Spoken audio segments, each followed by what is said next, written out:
Trust the process. Trust the process. And trust the process. Trust the process. And trust the process. Trust the process. This process. Processus, le podcast. Avec Mathias Brunet et Simon Snake Boisvert. Trust the process. Trust the process. Épisode 12, le processus. Simon le Snake Boisvert. Bonjour.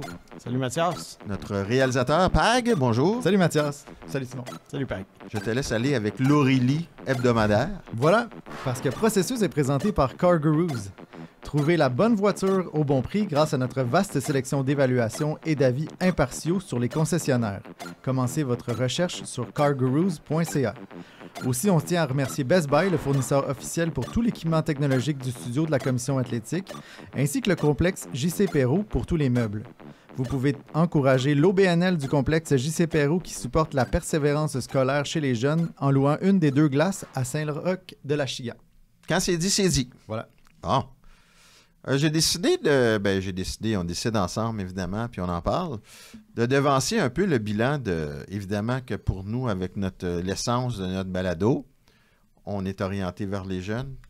Bilan, ça ne fera pas le bilan de la saison de Brendan Gallagher puis de Josh Anderson, on s'entend. Je crois que ça pourrait être un bon épisode. Oui, regarde, on va laisser ça aux autres.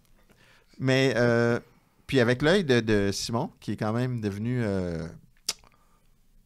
comment je dirais ça, donc? Simon est devenu un peu plus objectif. Simon, lave-toi venin. Lave-toi venin est devenu plus objectif par rapport aux Canadiens. J'aime ça.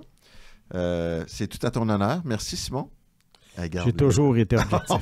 Oui, j'ai toujours été. Et là, je te nomme Suzuki, Caulfield, Slavkovski et Newhook.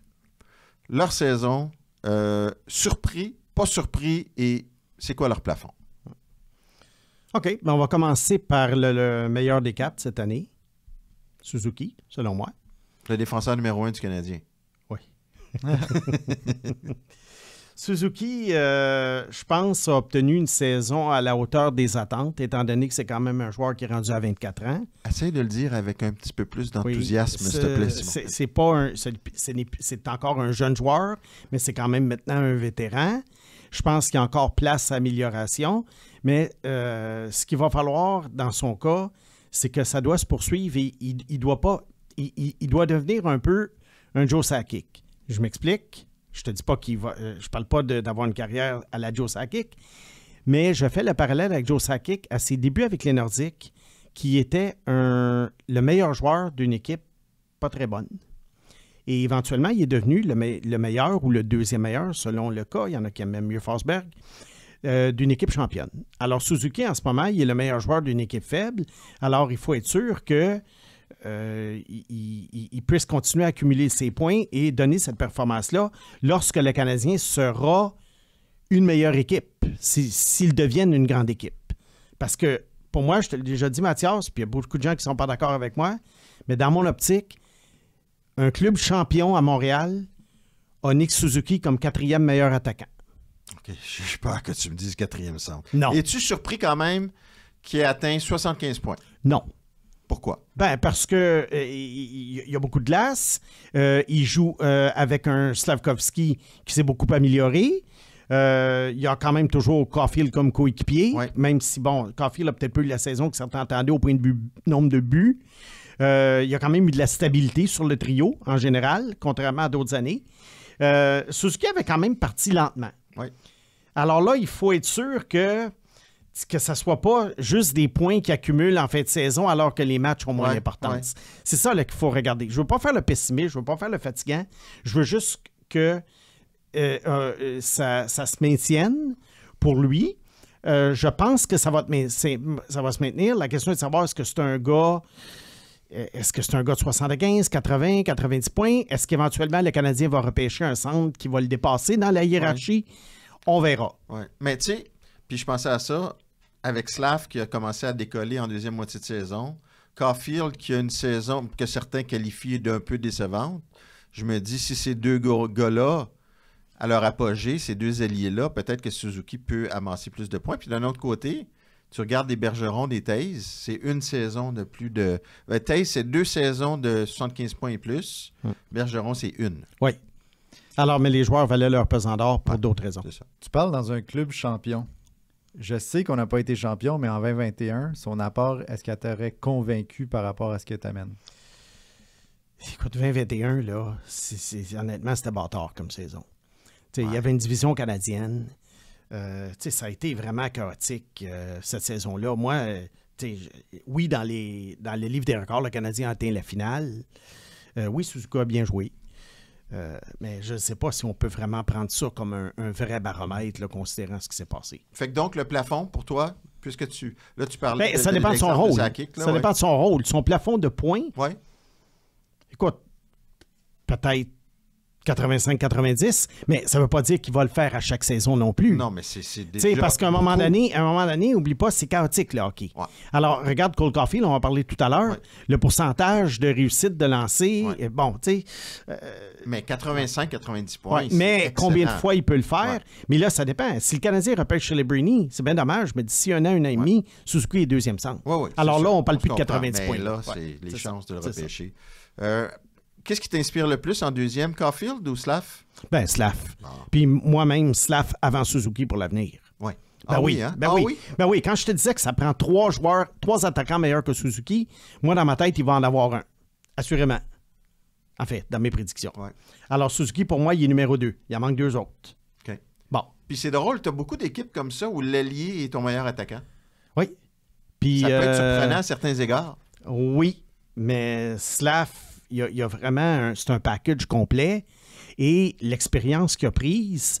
Tu sais, lui, il arrive l'an prochain à l'âge où les juniors terminent leur stage. C'est fou. Et il y a 2 ans d'expérience dans la Ligue nationale. Ouais. Ça va être la même chose pour Bédard, ça va être la même chose pour les exceptionnels comme ça. Alors déjà, lui, il est en avance. Imagine, il y a des gars là, qui vont arriver, qui ont signé des contrats d'entrée déjà et qui vont arriver l'année prochaine à leur... pas premier camp d'entraînement professionnel, mais première vraie chance de faire le club. Bien, certains, comme Cutter Gauthier, premier camp comme professionnel. Cutter Gauthier, Ben oui. exact. Repêché la même année, repêché 5e. Alors déjà, il y a 2 ans d'avance sur Cutter Gauthier. Bon. Alors, Slav, lui, d'après moi, si tu me parles de plafond, je dirais probablement un 85-90, mais ça ne sera pas pour tout de suite. Okay. Mais l'an prochain, comme on en parlait dans une chronique la semaine dernière à BPM, en bas de 60 points, ça serait décevant, oui. C'est sûr. C'est sûr. Mais en série, c'est le type de joueur qui va valoir. C'est le genre de joueur dont tu as besoin en série, mais on ne le sait pas tant que l'équipe n'est pas rendue en série. Et sa saison cette année, donc surpris à sa 2e saison? Je te dirais qu'il a été au-delà des attentes, selon moi. Je sais qu'il y en a qui étaient très pessimistes au mois d'octobre-novembre. Ça augurait pas bien, mais si on se reporte au mois de septembre, je pense que si on avait dit Slavkovski va avoir cette saison-là, mon avis, beaucoup de gens auraient été agréablement surpris. C'est sûr. Bon. Pensez-vous que Dak a le potentiel de rentrer dans la conversation? Tu sais, je reviens à une question en arrière, mais... Oui, on va... Sais-tu quoi? Tu me permets-tu d'y aller Elle était prévue, mais un petit peu après. OK. Parce qu'on va faire... Parce que préparer des parallèles avec des joueurs blessés. C'est toi qui anime? Hein? C'est toi qui anime? Ben, c'est toi qui réalise. Fait que tu peux me fermer le micro aussi. Finissons, si tu veux, si tu le permets, monsieur le réalisateur, avec votre bénédiction. Action. Terminons avec d'abord Caulfield. Oui. Cole Caulfield, oui, il est payé pour marquer des buts. Cependant, son pourcentage de réussite, je pense, a tombé de moitié cette année. Je pense qu'il était à 16 et l'an passé, il était à 8 cette année. Quelque chose de genre-là. Ça a dû remonter un petit peu, la dernière fois que j'ai regardé. Bon, est-ce que Caulfield est un joueur de 16 %? On ne le sait pas encore. 16 % là, c'est l'élite. Un gars comme Stamkos, je pense, est à 16 % en carrière. Suzuki est à 16 % cette année. Oui, alors ça peut baisser, mais Suzuki peut faire des passes. Caulfield, il y en a beaucoup qui disent qu'il a amélioré son jeu d'ensemble et tout. T'sais, on cherche toujours un peu un baume, là. Ouais. Peut-être un peu amélioré, mais je considère quand même que Caulfield, pour moi, ça demeure un joueur vraiment complémentaire. Dans mon optique, il devrait être le 5e meilleur joueur attaquant du Canadien. OK. Mais moi, ça me vaut. J'achète. Ouais. Un peu comme un profil à la DeBrincat, j'imagine? Alex DeBrincat, d'après moi, a plus de qualité d'ensemble, dans l'ensemble de son jeu, il est plus tough que Caulfield. Il est plus tough, mais il est peut-être moins bon marqueur. La question, c'est de savoir, par contre, dans Caulfield, et on va avoir la réponse l'année prochaine, parce que là, on parlait du pourcentage de réussite. Est-ce que les équipes se sont ajustées à Caulfield ou c'est simplement une année où la rondelle rentre moins? Ouais. En tout cas, s'ils se sont ajustés, ils ont oublié le manuel d'instruction dans les derniers matchs. Oui, mais encore là, on est en fin de saison. C'est difficile. Hein? Regarde comment Buffalo, dans les dernières années, finit bien la saison. Ouais. L'année d'après, on les attend et ça plante au mois d'octobre. Alors moi, des fois, je me méfie toujours des grosses fins de saison. C'est pas juste pour le Canadien, c'est pour n'importe qui. Je me méfie des grosses fins de saison, mais Caulfield, tu vois, ça va être sa saison de 23 ans l'an prochain. Là, ça va être vraiment un vétéran établi. La seule chose, c'est qu'il y a un gros contrat sur les épaules. Ouais. Il est payé la même chose que Nick Suzuki. Est-ce que le Canadien est allé un petit peu trop vite? Est-ce qu'on aurait été mieux avec un contrat pont? Est-ce qu'on aurait été mieux... Parce que Caulfield, cette année, s'il avait renégocié cet été son contrat, il n'aurait probablement pas accepté un long contrat parce que le Canadien n'aurait pas donné 7,8 pour 8 ans. Alors, il aurait vraiment accepté un contrat pont. Puis après ça, ben là, tu risques de le payer 10 millions s'il fait 50 buts, 11 millions. Alors, écoute, c'est un pari que le Canadien a pris. Pour le moment, ça n'affecte pas la masse salariale, ça n'a pas d'importance. C'est, comme on dit en anglais, c'est la cost certainty, là, c'est la certitude des coûts. Okay. Donc, je devine déception, sa saison? Oui. Oui. Même si Martin Saint-Louis décrit Caulfield comme étant rendu un joueur de hockey. Tu comprends ce que je veux dire? Oui, il s'est amélioré, mais selon moi, ça demeure quand même pas un joueur qui a un gros impact en dehors de marquer des buts. Et il y a des longues séquences pendant les matchs où on ne le voit pas du tout. Ouais. Il fait des beaux jeux, là, mais il y a des longues séquences où on ne le voit pas du tout. C'est dans la lignée des Kessel, un peu, des DeBrincat. Ouais. T'en as besoin pour gagner. Oui. Mais complémentaire. C'est pas les locomotives. C'est ça. Donc, son plafond de buts, par curiosité? J'ai de la misère, moi, avec le 50. Okay. Bon, mais là encore, est-ce qu'il va jouer Celebrini Caulfield? Tu ne sais pas.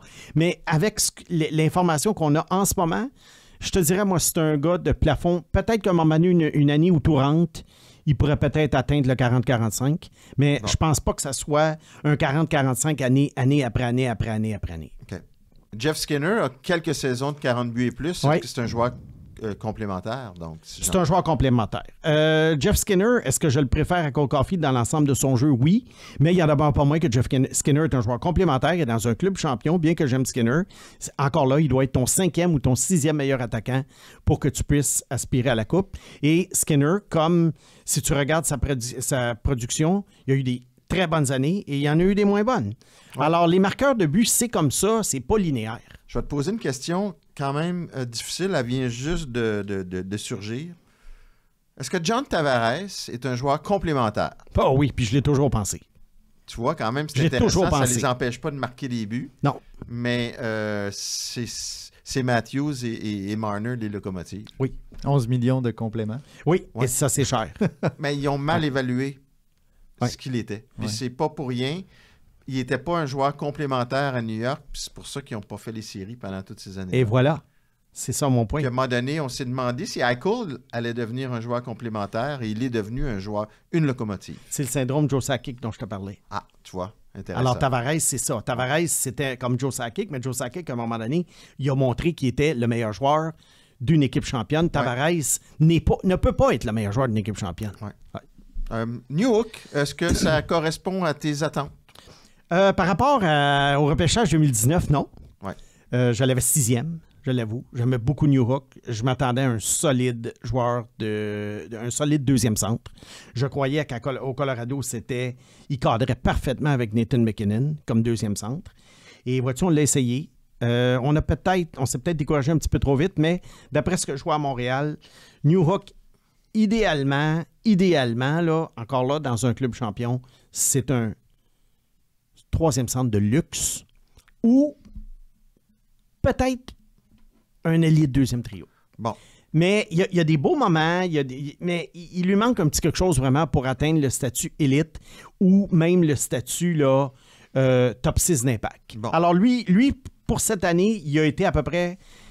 Il a répondu à mes attentes parce que mes attentes depuis 2019, malheureusement, avec Newhook, ont énormément baissé. Okay. Ouais. Ben, mais il ne gagne pas un gros salaire, c'est parfait. Ça va nous permettre de se rendre à la question de Pag. Oui.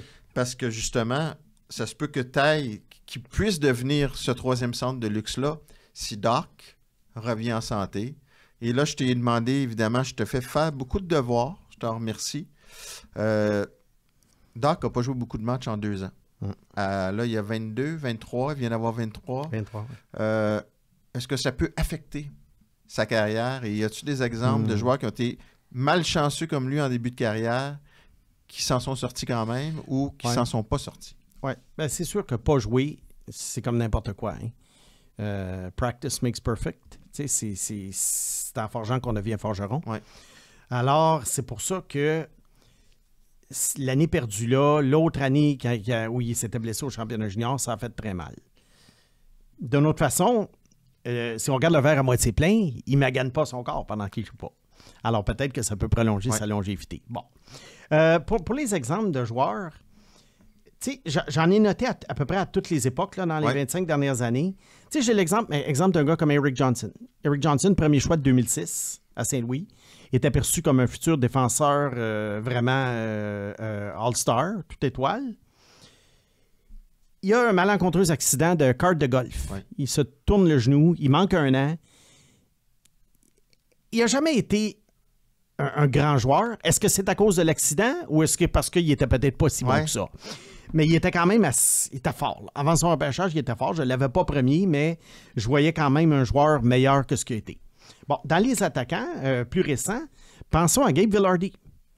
Gabe Vilardi qui a à peu près tout eu les maladies, les blessures imaginables. Il a là, dernièrement, une rate élargie. Il a eu le genou. Il a tout eu, le pauvre Gabe. Le dos. Il a tout eu, le pauvre Gabe, puis déjà que c'est pas un grand patineur. Mais malgré tout, il a été échangé à Winnipeg dans l'échange de Dubois. Il y a quoi? Encore blessé. 3 quarts de points par match, encore blessé, là, l'histoire de la rate. Ouais. Il y a quand même 0.75 points par match. Ouais. C'est un bon joueur. Alors, vois-tu, il y a quand même... C'est un contributeur. Mais Gabe Vilardi, est-ce qu'il aurait pu être meilleur que ça? Peut-être que oui, peut-être que non. Mais il s'agit de voir pour un gars comme Dak, est-ce qu'il va devenir un contributeur ou un pilier? Oui. Bon, Robbie Fabry, repêché un peu plus loin, peut-être pas le même talent que Dak, mais un bon marqueur. Vois-tu, à Détroit, il marque, il est sur un 4e trio, il a quand même 16 buts. Oui. Alors tu sais, mais lui, il a été blessé. Il y en a d'autres, un autre là, qui commence à rentrer là-dedans, Josh Norris. Ça va faire 2 ans perdu, là. As-tu des exemples un peu plus encourageants? Des exemples encourageants? Ben, Vilardi, puis Fabry, en santé cette année, oui. Oui.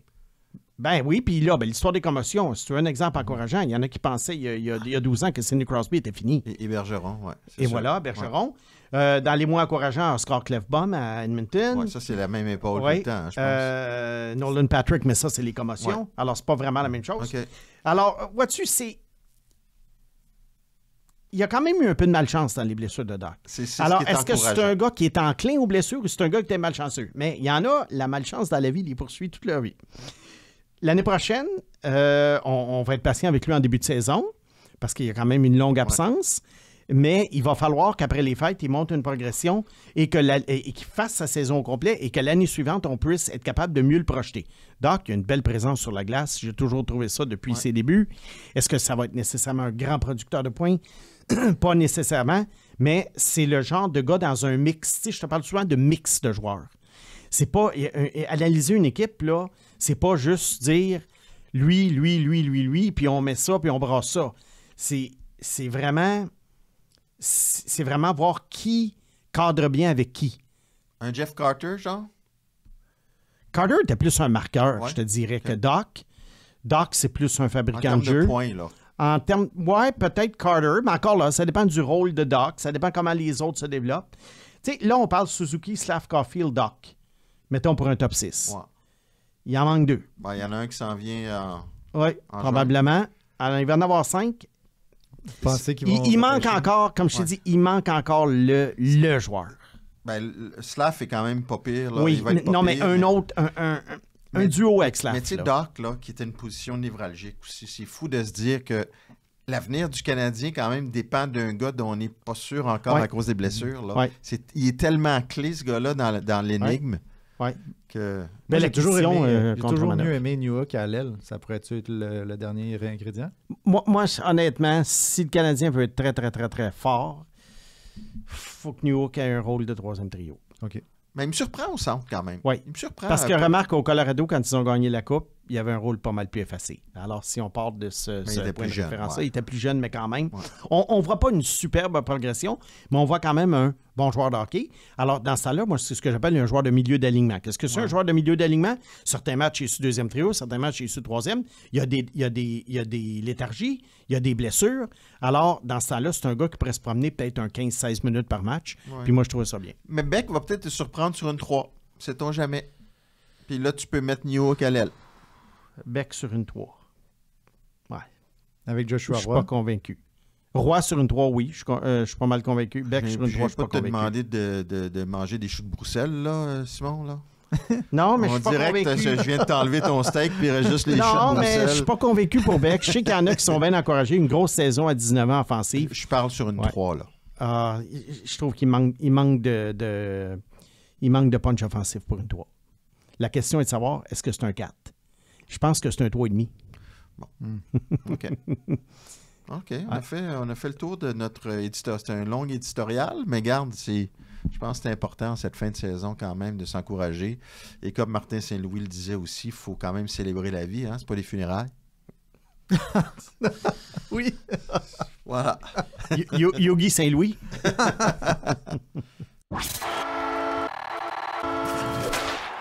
Le podcast Processus vous est présenté par CarGurus. C'est dur de savoir si vous achetez la bonne voiture au bon prix, mais pas quand vous achetez avec CarGurus. Nous vous donnons une vaste sélection de véhicules, des évaluations et des avis impartiaux sur les concessionnaires. Faites le bon choix et commencez votre recherche dès aujourd'hui sur cargurus.ca ou téléchargez notre application mobile. Préfère, c'est grand. Que tu sois charpentier, agriculteur, plâtrier, infirmier, c'est chez Préfère que tu trouveras le plus vaste choix de vêtements, chaussures, équipements de sécurité et haute visibilité. Situé à Belleuil, sortie 109, autoroute 20 ou préfère.ca. Préfère, habiller les travailleurs d'ici. Jeudi soir, commence le Frozen Four. Et c'est un événement, je pense que c'est pas chaque année qu'il y a quand même 4 espoirs du Canadien qui sont là. Il y a Lane Hudson et Luke Tuck, qui est un espoir un peu de deuxième ordre par rapport aux autres qui sont à Boston University. Tu as le gardien Jacob Fowler qui est exceptionnel à Boston College, qui est encore très jeune. Et tu as Sam Harris, dont on n'a pas beaucoup parlé, qui a été repêché sur le tard, qui est à Denver, qui a une bonne fin de saison. C'est un ailier de 5'11", 185 livres. Ouais. Dans un premier temps, Simon, à quel point on peut se servir du Frozen Four comme outil d'évaluation pour les espoirs qui sont déjà dans notre organisation? Bien, c'est sûr que c'est une fin de semaine. Alors, c'est un petit échantillon. Cependant, la compétition est extrêmement relevée. Et moi, je dis souvent que je veux voir les joueurs en série. Les joueurs juniors, les joueurs européens. Moi, c'est les séries la clé de mon évaluation. Alors, c'est sûr que c'est important que les gars performent dans les grands moments. Puis là, ben, ils ont l'occasion, les 4, de se faire valoir dans 3 équipes différentes. Là, puis je veux pas qu'on soit redondant, mais je te pose la question quand même. Parce que Lane Hudson va jouer ce match-là et peut-être 2 matchs. Tu veux voir quoi de Lane Hudson? Pareil, même si on se dit qu'on ne le saura pas tant qu'il n'arrive pas. Comme je te dis, si on ne s'est pas fait une tête sur Lane Hudson, le joueur de l'NCAA, rendu au mois d'avril 2024, ben, on s'en fera jamais une. Alors, une grande ou une médiocre performance samedi, moi, ne change pas mon opinion qu'il y a eu 2 excellentes saisons dans l'NCAA. Ouais. Il y a eu des saisons records statistiquement. Il y a eu des matchs assez où il a été dominant. Ouais. Donc, pour moi, l'opinion ne change pas, peu importe la fin de semaine qu'il y a. L'important, c'est de continuer à essayer, puis ça, c'est un exercice sans fin, jusqu'à temps qu'il arrive à Montréal. Ouais. La projection, ça va donner quoi? Parce qu'il n'y a pas de comparable. Je pense que Francis Bouillon l'a dit. Oui. Donc, il n'y a pas de comparable. On ne le sait pas. Non, Quinn Hughes, ce n'est pas un comparable. Donc, même si tu aimes les voir en série, dans le cas d'Hudson, c'est pas important qu'est-ce qu'il fait en série. Puis là, c'est pas, je te prends pas au piège, là, mais je suis un petit peu avec toi là-dessus. Là. Ben là, moi, je peux m'attendre à un bon week-end de sa part, mais s'il n'y a pas un bon week-end, ça ne change pas le fait qu'ils ont été un très bon joueur et ça ne change pas l'évaluation future. Même s'il n'y a pas un bon week-end, je ne pourrais pas dire « Ah, vois-tu, Mathias, il y a des drapeaux Exactement. rouges. » Non. Ouais. Puis s'il y a un grand week-end, c'est pas « Ben, sais-tu, j'ai changé mon idée, je pense qu'il va gagner le trophée Norris. Ouais. Écoute, on va le voir dans les 2 derniers matchs de l'année contre Détroit. Fait que ça va être Oui, intéressant. mais encore là, il ne faut pas oublier Ryan Poehling. Non, Parce que personne n'a oublié Ryan. Non, mais écoute, si Détroit est bataille pour les séries, ça va être des matchs extrêmement importants pour eux. Si Détroit est éliminé ou est en série, là, on tombe dans des calibres de matchs pré-saison, hors concours. Ouais, peut-être pas hors concours à ce stade. Souviens-toi Toronto contre Canadiens avec le match de Poehling. Oui, ouais. mais tu as des gars qui veulent... Toronto était quand même en série. Oui, mais c'est un match qui n'a aucune signification. Ouais, je alors, il faut faire bien dire. attention avec ces 2 matchs-là. Okay. C'est-tu quelque chose qu'on ne sait pas, Mathias? Quoi? Quand tu dis qu'il va jouer les 2 derniers matchs? Ah, ben, c'est l'évidence là, qu'il va signer à la fin de l'année. OK. Oui, il y en a qui ont peur qu'il ne signera pas. Oui, c'est ça. Non, il s'en vient. À moins de... Écoute, je vais tomber en bas de ma table.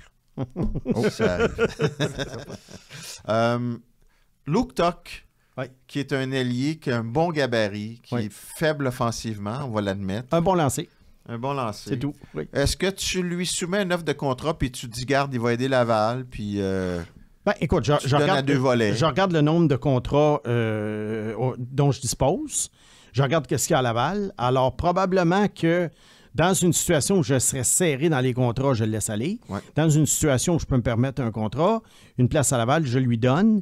Est-ce qu'éventuellement, c'est un gars qui peut devenir un joueur de 4e trio? Je pense que s'il atteint la Ligue nationale, c'est le seul rôle qu'on peut lui donner. Le seul. Plus ou moins que Florian Jacquet, selon vous? Ah, moins, hein? Ah oui. Ouais. Puis si tu le signes pas, je pense que c'est un choix de 2 ou de 3, hein? De 3? Non, c'est seulement pour les choix de première ronde que tu obtiens un choix de 2. Merci de la précision. Ah non, ça... Écoute, je le signe, je l'amène à Laval, puis écoute, c'est 3 ans, ça coûte pas cher. Mais oui, il y a un bon gabarit, oui, il y a un bon lancer. Je l'ai vu d'ailleurs à Burlington, fin de semaine qu'on était allé. Ouais. Super lancé dans le haut du filet. Mais il n'y a pas grand-chose dans son jeu qui te fait respirer Ligue nationale, à part le fait qu'il est gros, puis que sur les 4e trios, si le gars démontre de la hargne et tout, à un moment donné, sur les 4e trios, regarde, Michael McCarron joue encore. Puis Michael Pezzetta joue encore. Puis Michael Pezzetta. Alors, oui, je le signe pour la bonne et simple raison que c'est ça coûte pas cher, 4e trio, on verra. Je vais finir avec ton chouchou à la fin. Oui. Mais je vais y aller avec Sam Harris. Moi, je portais pas trop d'attention. Oui. Puis là, rendu à un moment donné, au cours de l'hiver, j'étais comme, oh boy, OK, il y a des points. Il y a des gars que, comme on avait parlé d'Eriksson en Suède, qui amassent des points puis qui sont pas si bons que ça. Ouais. Sam Harris, est-ce qui t'intéresse? Non. Bon, ça mérite d'être clair. Sam Harris, déjà à son année de 20 ans, parce que, étant donné que c'était un late, il a été repêché, il était admissible un an plus tard, et en 2022, il n'a pas été repêché. Exact. Alors, c'est un pari sur un joueur de 19 ans qu'on a pris. Le Canadien l'a fait quelques fois. Les équipes commencent à faire ça. 14 buts en 40 matchs tout de même, à Denver, avec une utilisation d'environ 12 minutes par match. Choix de 5e ronde. Lui, c'est pas le même genre de joueur que Luke Tuch, mais c'est le genre de joueur d'avenir qu'on lui réserve. Alors, un contrat, Laval, 4e trio, mais peut-être plus un candidat au 4e trio que Luke Tuch, parce que je te dirais que Harris, il est vraiment, il a le profil, là, vraiment plombé de 4e trio. Bon. Joueur d'énergie. Mais là, encore là, la marche est très haute. À Denver, tu vas voir, il se démarque vraiment pas. Ah, oui. Mais tu sens la vibe énergique dans ce cas-là, ça sent le 4e trio à plein nez s'il atteint la Ligue nationale. Est-ce qu'il te rappelle un peu un gars que t'aimais qui était sur un 4e trio à Montréal qui, surprenamment, est souvent sur un 2e avec les Panthers? Tu sais où je m'en vais? Nick Cousins? Nick Cousins, oui. Oui, Nick Cousins. Mon Dieu, qu'il faisait des beaux jeux des fois. Tout le monde riait de lui. Je comprends pas pourquoi tout le monde riait de lui, parce qu'il a déjà fait des buts absolument incroyables. Oui. C'est une peste en plus de ça. Sur la glace. Est-ce que Harris, c'est un Cousins? Non. Parce que Cousins, je trouvais qu'il y avait certaines habiletés il démontrait des flashs offensifs intéressants. Sam Harris ne démontre rien d'intéressant offensivement. Bon. OK. Fait qu'on ne retient pas notre souffle, puis si jamais... On ne retient pas notre souffle, s'il apparaît sur une 4 un jour... Mais il pourrait apparaître sur une 4 un jour. On se dira, bon, ben tant mieux pour lui. C'est ça. On n'a pas besoin de le prédire, là. Et voilà. Jacob Fowler, le gardien. Écoute, je suis surpris, puis je regardais le Rocket dernièrement, dont Jakub Dobeš est de loin le meilleur joueur. Il m'épate. Ouais. Et là, tu as Fowler dans NCAA qui, tu nous disais il y a quelques épisodes, qui n'a pas la défense de Northeastern, donc il y a plus de mérite, mais il y a des stats tout simplement hallucinantes. Qu'est-ce que tu veux voir de lui? Est-ce que ça peut changer quelque chose, ses performances en fin de semaine? Encore là, c'est une fin de semaine, mais c'est important. C'est comme, tu sais, c'est un tournoi où le gars doit être en mesure de se lever debout puis de vraiment aider Boston College à gagner. Boston College a une offensive ultra puissante, mais il joue ouvert. Alors, des fois, à un moment donné, ça peut donner beaucoup de chances de marquer de l'autre équipe. Alors, il doit les tenir dans le match. Alors, lui, je m'attendrais. C'est peut-être celui-là dans les 4. C'est peut-être celui dans les 4 qui a le plus à prouver parce que il est la dernière ligne de défense dans un match de championnat. Ouais. Alors, c'est là que tu vois qu'est-ce qu'il y a dans le corps. Les gardiens, c'est ça. Mais encore là, on ne prend pas une fin de semaine, on ne fait pas une carrière. Mais lui, il faudrait vraiment qu'il se dépasse. Je pense que Boston College doit être les favoris pour gagner. OK. Ah oui. Avec l'équipe qu'ils ont. Et puis, il doit faire sa part. Dirais-tu que sinon, il va faller dans ton estime? Non, ça, c'est non. J'arrivais avec une question intéressante, puis là, il me sort ça. Encore? J'avais dit que c'est fini, ça. Fowler. Bon, allons-y. Parlons-nous, là. Oh ouais. Pour imager, là, dirais-tu que c'est plus un gardien athlétique, un gardien de réflexe, un gardien de méthodique? Écoute, je ne suis pas un expert en gardien de but, mais je te dirais qu'il y a beaucoup de qualités. Peut-être, dans les 3, peut-être plus méthodique. OK. Mais encore là, prends pas ça pour du gâche. Là, méthodique comme Pag avec ses jeux de mots? Oui, aussi méthodique. Raffiné. Un petit mot sur le Final Four qui n'a pas rapport aux Canadiens, qui pourrait avoir rapport, mais je ne pense pas qu'il le repêche. Denver a dans ses rangs Zeev Byam. Oui. Défenseur qui devrait être choisi dans le top 10 assurément au prochain repêchage. Alors, c'est un défenseur offensif qui a un beau profil pour la Ligue nationale. Peut-être pas un profil de superstar, mais un profil de solide top 4 avec capable de jouer sur le jeu de puissance. Alors, ça c'est un joueur surveillé. Il y a très peu de joueurs admissibles au repêchage pour la première fois qui jouent dans l'NCAA. Oui, Byam en est un et Celebrini, évidemment. Macklin Celebrini à Boston. Oui. Puis, Byam a une production quand même semblable à Lane Hudson avec un gabarit plus intéressant. Oui. Cependant, il ne joue pas dans la même division. Alors, les statistiques, je te dirais, de la NCAA, je pense, moi, je pensais avec un grain de sel. Ah oui? Ouais, moi, je regarde le jeu et j'essaie de projeter, de faire de la projection. C'est très difficile. C'est pas comme dire, c'est pas comme comparer deux joueurs, disons, de la Ligue de l'Ontario ou de la Ligue junior majeure du Québec. Okay. Là, on parle de gars qui jouent contre des adversaires différents. Je trouve que dans les deux cas, ils affrontent des bons adversaires, mais dans les deux cas, ils ont également des adversaires très faibles dans leurs conférences respectives. Dirais-tu que c'est plus difficile pour Hudson d'amasser ses points que pour Byam? Non, parce que dans les deux cas, ils jouent pour des bonnes équipes. Donc, c'est pour ça que je te disais, production semblable à Hudson, donc c'est intéressant. Ouais. Plus jeune. Oui, mais encore là, il faudrait décortiquer les points. C'est contre qui? Il y a des équipes faibles dans l'Est aussi. Là. Okay. Ouais. Mais je ne m'attarde pas aux points, honnêtement. Non. Dans l'NCAA, je ne m'attarde pas beaucoup à ça. OK. Ouais. Puis évidemment, Celebrini, ça, de toute façon, lui, il pourrait être à moins 9 en 2 matchs, puis ça va être le premier. Ça n'a aucune importance. Exact. Ouais. Il y a des espoirs ou des choix repêchage du Canadien, parce que je vais mettre mes gants blancs avec Simon, parce que je vais parler de Philippe Méchard et de Owen Beck.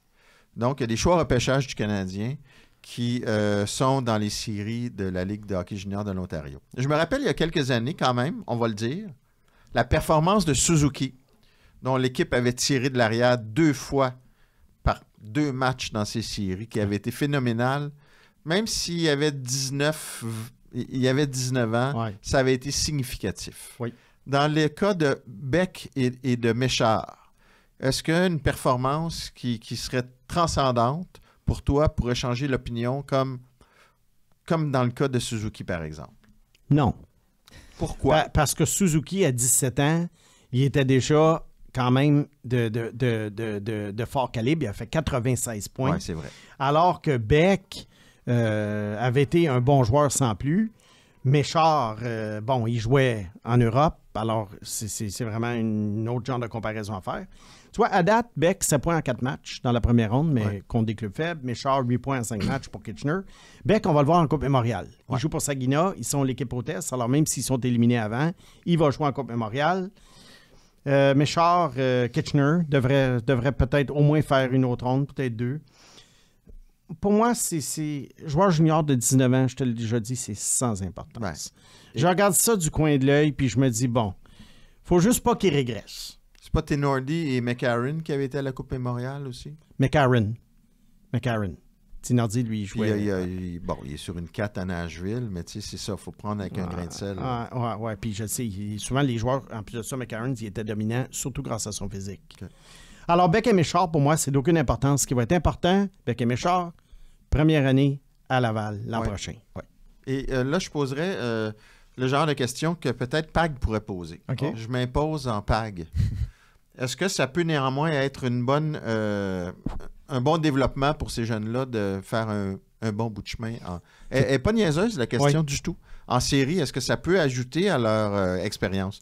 C'est bon, ça? Très bon, je suis bien représenté. Il n'y a pas de jeu de mots, par contre. C'est toujours bon. C'est toujours bon.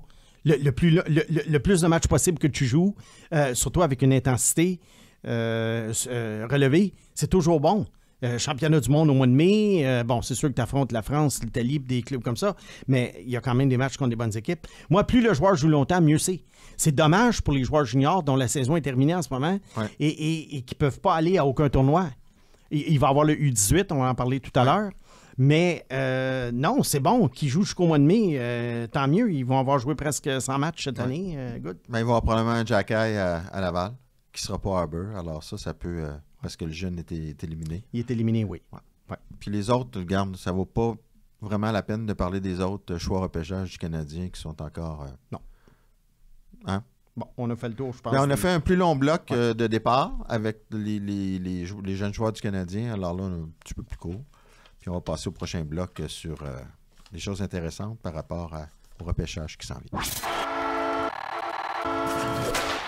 Simon, corrige-moi si je me trompe, mais la QV 2024, tu as beaucoup de joueurs des rangs juniors canadiens. Puis là, je sais que historiquement, ça a tout le temps été ça aussi. Mais il y a des années où c'était plus la Suède, ou beaucoup d'Américains aussi récemment. Ouais. Ça me semble à vue de nez, là. Une bonne cuvée pour le hockey junior. Et tu as des séries qui sont en cours.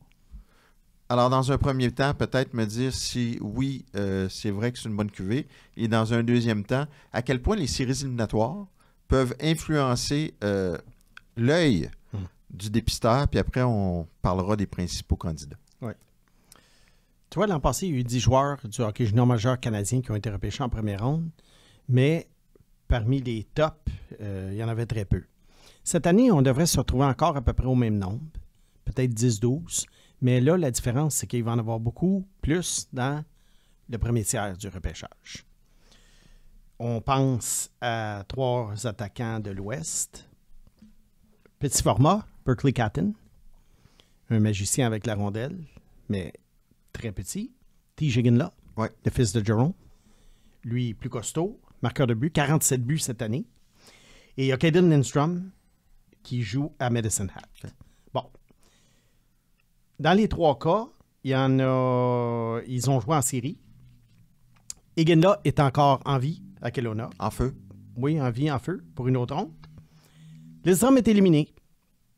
Et il venait de revenir au jeu de sa blessure après plusieurs mois d'absence. Et il y a Berkeley Catton qui joue encore avec Spokane. Bon.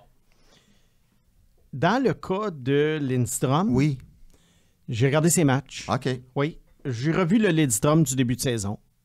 Il n'avait pas l'air rouillé.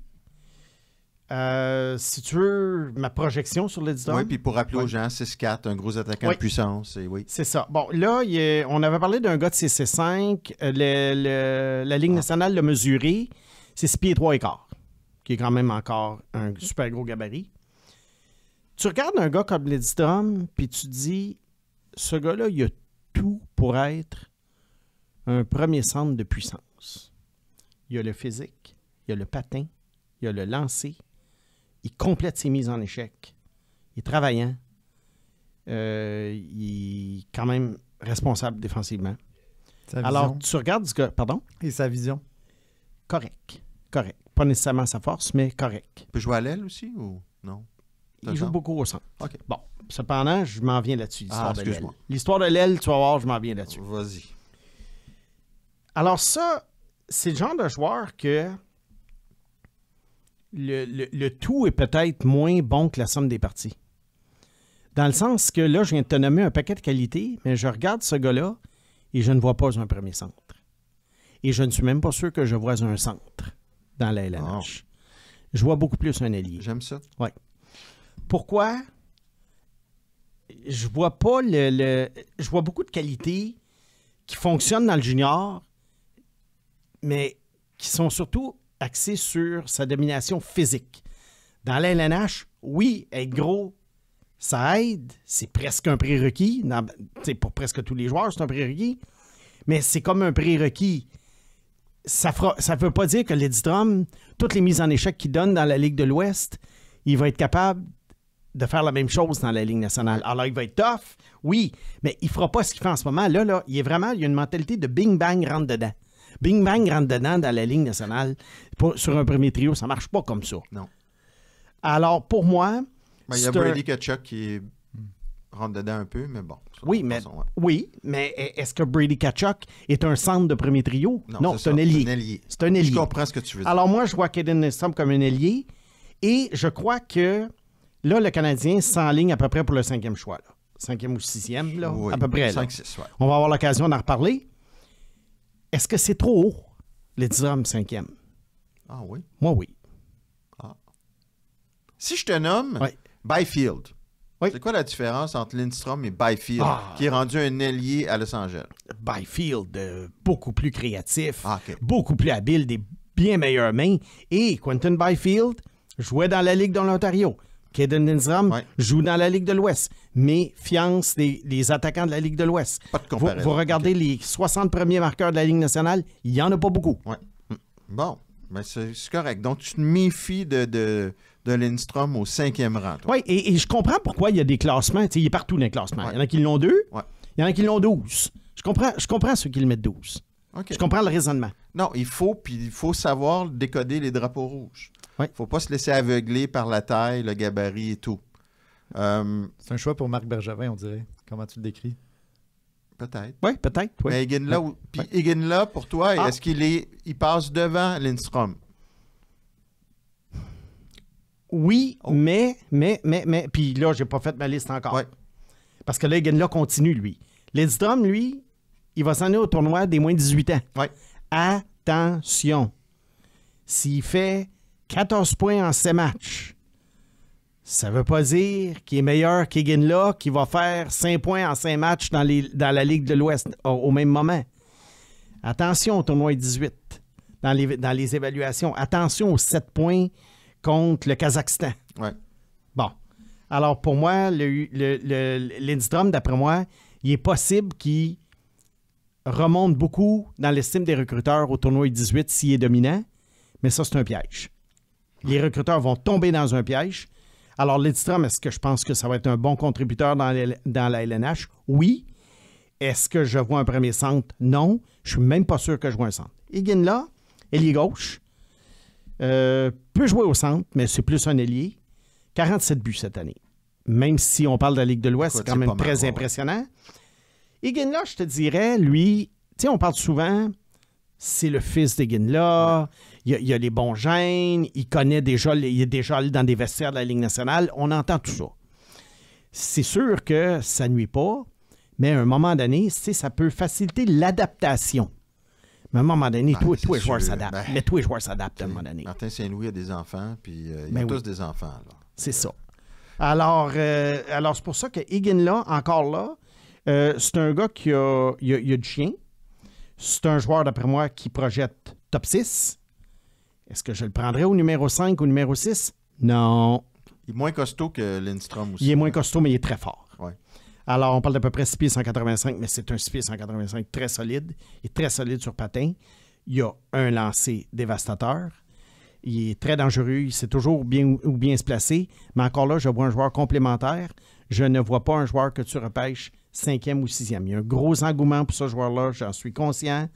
Je pense que son plancher est très élevé dans le sens que son risque de flopper est ultra mince. Okay. Mais son risque de nécessairement devenir digne d'un choix numéro 5, ça, je suis moins certain. Donc, si je t'entends, là, si Demidov est pris dans le top 3, tu repêches un défenseur. Non, je repêche Trevor Connolly. Oui, mais le Canadien ne repêchera pas Trevor Connolly. Alors, je prends un défenseur. Au 5e rang? Je prends un défenseur. Ouais. Je prends un défenseur. C'est sûr qu'ils ne prendront pas Connolly avec le passé, avec l'historique. Oui, ils vont faire une erreur, mais en tout cas, les équipes qui ont laissé passer à cause de ça, il semblerait qu'il y en a plusieurs. Ouais. C'est pas juste le Canadien, il y en a plusieurs. Moi, je crois que c'est une erreur. Écoute, le gars est assistant capitaine avec son équipe en ce moment. Ouais. Alors, il a dû se racheter un peu. Puis des niaiseries de jeunes de 15 ans, là, en tout cas, moi, j'ai mon opinion là-dessus. Il y a niaiserie puis niaiserie. Okay. Puis, bien que je condamne ce qu'il a fait, à un moment donné, tu peux pas projeter la carrière d'un joueur de hockey simplement parce qu'à 15 ans, il a fait des stupidités. Ouais. Ben écoute, c'est sûr que toutes les équipes vont vraiment faire des recherches approfondies, vont regarder ce qui se passe en ce moment. Ouais. Et s'ils jugent que le jeune homme est capable de rédemption, ben ils vont... Non, moi, d'après moi, je vois Trevor Connolly partir au milieu de la première ronde. OK. Peut-être entre 15 et 20. Bon. C'est ce que je vois. Et ça devrait être... peut-être c'est une équipe qui a 2 choix, exemple, les Sharks, avec le choix de Pittsburgh. Ils font tout le temps ça. Ouais. Et Catton, lui, c'est un petit, petit format. Berkeley Catton, évidemment, que les habiletés de Berkeley Catton par rapport aux habiletés de Eginla et Lidstrom, c'est le jour et la nuit. Ouais. Berkeley Catton, c'est un magicien avec la rondelle, c'est un patineur, il est créatif, il n'est pas très fort physiquement, mais je pense qu'il y a de la place dans l'LNH pour un gars comme ça parce qu'il est tellement bon. Ben, tu regardes Zach Benson à Buffalo. Oui, puis Catton, d'après moi, est meilleur que Zach Benson. Imagine. Bon. Alors oui, il y a de la place. Est-ce que le Canadien pourrait prendre un Catton? Tu sais, on dit souvent, faut pas trop de petits joueurs, je suis le premier à le dire. Ouais. À un moment donné, les alignements, ça change. C'est sûr. Des joueurs, ça s'échange. Alors, est-ce que je serais contre l'idée de prendre Berkeley Catton au 5e rang? Nonobstant là, les besoins et tout, si tu me le demandes, c'est Catton ou un défenseur que je prends. C'est intéressant. Puis là, évidemment, on n'a pas... parce qu'on était dans le junior majeur canadien, mais on n'a pas parlé de Cole Eiserman non plus, parce qu'il est dans la NCA. Lui aussi, il va venir dans l'équation dans les discussions. Cole Eiserman, le fameux Cole Eiserman, que j'avais égalité avec Celebrini l'été dernier. Ouais. Et là, tous les drapeaux rouges sont sortis. Ah oui. C'est un marqueur émérite. Mais c'est tout. Bon. Alors, lui, il devient un joueur complémentaire. Un joueur complémentaire, là, on se rapproche plus du 10e rang. Okay. Parle-moi donc des défenseurs, puisqu'on est dans les rangs juniors canadiens. Oui. Il y a quand même des défenseurs intéressants, là.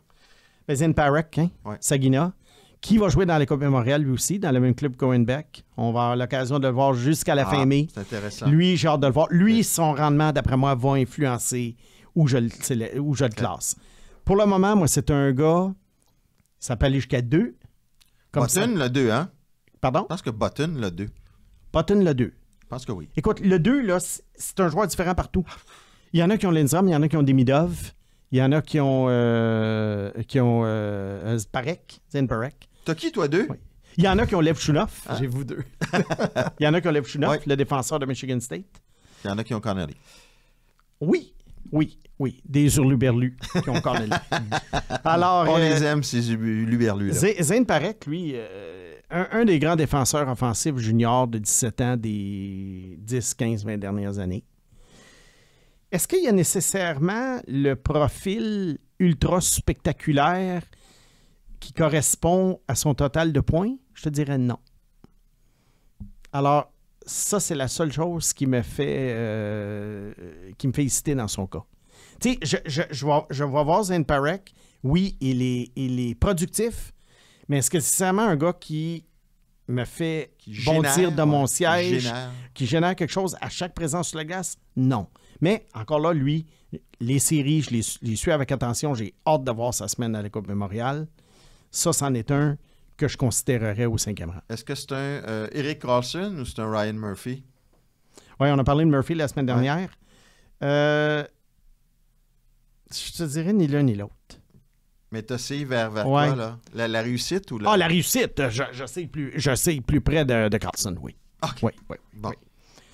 Un autre joueur de l'Ontario qui est intriguant, Sam Dickinson. Hey, lui, il y en a qui Ouais. l'aiment, là. Sais-tu pourquoi? Knights de London. C'est une équipe professionnelle. C'est tellement un profil facile à projeter.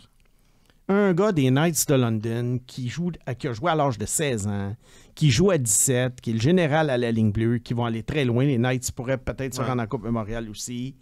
On l'espère. Toujours une belle équipe à avoir joué. Lui, Dickinson, c'est pas le gars qui te fait bondir de ton siège, mais c'est un gars qui fait tout bien. Il y a beaucoup de points cette année. Je ne sais pas si ça va nécessairement être un grand producteur de points. C'est pour ça que j'hésite à le mettre dans mon top 3. Est-ce que c'est un gars que je prendrais peut-être 5 ou 6? J'y réfléchirais. Tu sais que j'aime ça te lancer des noms de Ouais. même, là, Pietrangelo. Peut-être au point de vue impact et non pas comparaison de joueurs exact. Ça Là, serait parce extraordinaire. que je ne suis pas fort là, dans les comparaisons. Mais point de vue impact, ça pourrait être un Pietrangelo. Et Pietrangelo avait été repêché 4e. Bon. Ouais. Fait qu'on n'a pas besoin de faire une obsession non plus parce qu'on en parle beaucoup, puis on flaire un peu le feeling du moment, puis on se dit que le Canadien va repêcher un attaquant. Mais Mathias Anaheim a échangé Drysdale. ça, c'est dangereux. Anaheim a repêché Drysdale 6e, puis ils l'ont échangé pour Gauthier. Alors, qu'est-ce qui empêcherait le Canadien c'est de sûr. repêcher un autre gars? Ben oui. Et puis, t'as Goulet, t'as Reinbacker, t'as Parek, mettons. Mais qu'est-ce qui empêche d'échanger Mailloux? Qu'est-ce qui empêche d'échanger Sûr. Hudson? Ouais. Il n'y a rien qui t'empêche de faire ça à un moment donné. Faut qu'il vraiment... Ils l'ont fait avec Romanov. Ouais. Exactement. Faut Romanov éviter pour le piège. Doc. Faut éviter le piège. Tu sais, Ouais. ils ont échangé 2 choix de deuxième, un choix de première et deuxième, fin première pour New Hook. Qu'est-ce qui empêche d'utiliser tes actifs pour combler tes trous? Pourquoi dire ça nous prend ça? Oui. Sauf que s'ils veulent un gros attaquant pour grossir l'équipe, bien là, c'est sûr, il y en a 2. Et tu sais comment ça marche, là. Là, la pression commence. Ouais. La reconstruction a duré Ouais. quelques années. On veut des résultats. On regarde les pièces du casse-tête. Il ne faut pas que le Canadien tombe dans le piège de se dire ça nous prend le gros attaquant, on repêche le gros attaquant. Ah, faire comme Ottawa C'est avec, Parek, avec Tyler Boucher. Voilà. Ah, un gros. Ben oui, 10e Tyler Boucher. Il était 50e sur à peu près toutes les listes au monde.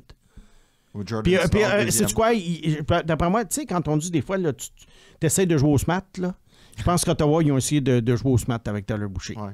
Ben, un peu comme moi, il y en a qui disent que je joue au SMAT avec Tyler Connolly, 2e. là. Ben, c'est ça. Tyler Connolly ne sera pas repêché deuxième. Trevor Connolly. peut-être. Trevor, oui. En tout cas, on se comprend. On se comprend très bien. Fait que j'ai mélangé, là. Trevor, Tyler. Ouais. Fait que, alors, vois-tu, c'est ça le dilemme en ce moment. Puis tu parles de... Je fais une parenthèse là, Ouais. sur l'évolution du Canadien, là. Là, on va-tu arrêter de demander les séries l'an prochain, d'exiger ci, d'exiger ça? Non. C'est brique par brique. Je le disais, Mathias, sur ton blog. Un club dominant à long terme, ça peut prendre de 7 à 10 ans avant que ça arrive. Ouais. Mais à chaque année, il faut que tu vois quelque chose. Il y a C'est sûr. 3-4 ans de reconstruction majeure, Ouais. ce qui se passe en ce moment. Ouais. Et là, après ça, petit à petit, il faut que ça monte. Petit à petit. Alors, toi, tu parlais de série dans 2 ans. Ouais. Oui, série dans 2 ans, mais sais-tu quoi? Série dans 2 ans avec ton noyau du futur. Oui, Pas série dans exact. 2 ans Ben non. parce que tu es allé signer 2-3 plugs Comme de Détroit, 31 ans. là. Ben comme oui, Détroit. ben oui, c'est Détroit sûr. ont une chance de faire les séries cette année. ce que je veux- Est-ce ouais. que ça signifie que Détroit est sur une lancée vers la Non. Coupe? Non. Mais tu veux profiter des belles années de Suzuki et de ton noyau. Il y a là, ça. c'est ça. Il y a ça. C'est sûr que Suzuki, il est peut-être quelques années en avant Ouais. du groupe suivant. Oui, c'est vrai. Alors, ça, c'est sûr. Sauf qu'il est sous contrat pour longtemps. Et puis, c'est sûr que quand le noyau, quand Slavkovski va être à son apogée, ben Suzuki va être plus proche de 30. Comme Je sais Dylan que tu vas. Larkin à Détroit est en Oui, avance Dylan sur les Larkin, jeunes qui s'en c'est viennent. ça. Dylan Ouais. Larkin, c'est le Suzuki des Red Wings. Ouais. Des Red Wings. Mais Détroit a pris des raccourcis pour essayer de faire les séries cette année. S'ils ne signent pas tous ces joueurs-là, ils ne sont même pas dans le décor. Mais pourquoi avoir arrêté ça après avoir tout démoli, après avoir dit « on rebâtit ». Pourquoi Yzerman fait ça? Je ne comprends pas. Alors, il ne faut pas que le Canadien tombe dans ce panneau-là et ne cède pas à la pression de Pierre-Jean Jacques qui exige les séries. Et moi, quand j'entends ça... Là... Mais par contre, on va le dire que Larkin, l'écart avec les plus jeunes des Red Wings est plus grand que Suzuki avec... oui, parce qu'il était repêché en 2014, l'autre en 2017. Ouais, c'est sûr, là. c'est sûr. Ouais. Okay. Mais le parallèle est quand même là. Bon.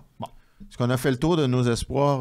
Mais moi, il y a peut-être un point sur lequel je voulais revenir, parce que la semaine sans dernière... jeu de mots, s'il te plaît. Oui, sans jeu de mots. Oui, merci. La semaine dernière, il y a comme eu une tempête dans un verre d'eau, si on peut dire, avec l'information de Stéphane Gonzalez sur les ondes qui a dit que le Canadien aurait contacté Iginla 4 fois. Ouais.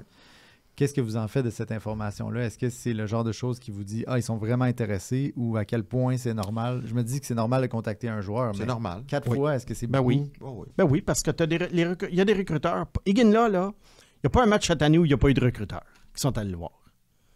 Et puis, alors, à un moment donné, le recruteur arrive, il le croise, peux-tu te parler? Tu parles à l'agent? Ça, des conversations comme ça... Nomme-moi un joueur junior top 10 en ce moment, puis je vais te nommer plein d'équipes qui ont parlé à ce gars-là 4 fois. Puis en 2022, là, ils ont invité tout le monde à souper sauf Slavkovski, il n'y avait pas le temps. Fait que des fois aussi, ça... Mais je crois que le Canadien aime Iginla. Oui. Ça, c'est sûr qu'il y a de l'intérêt. Mais puis c'est un bon coup de notre ami Gonzo aussi, il faut le dire. Ben oui. Ça nous montre qu'il y a de l'intérêt, mais ça ne veut pas dire que c'est Iginla qui va être choisi au 5-6e rang.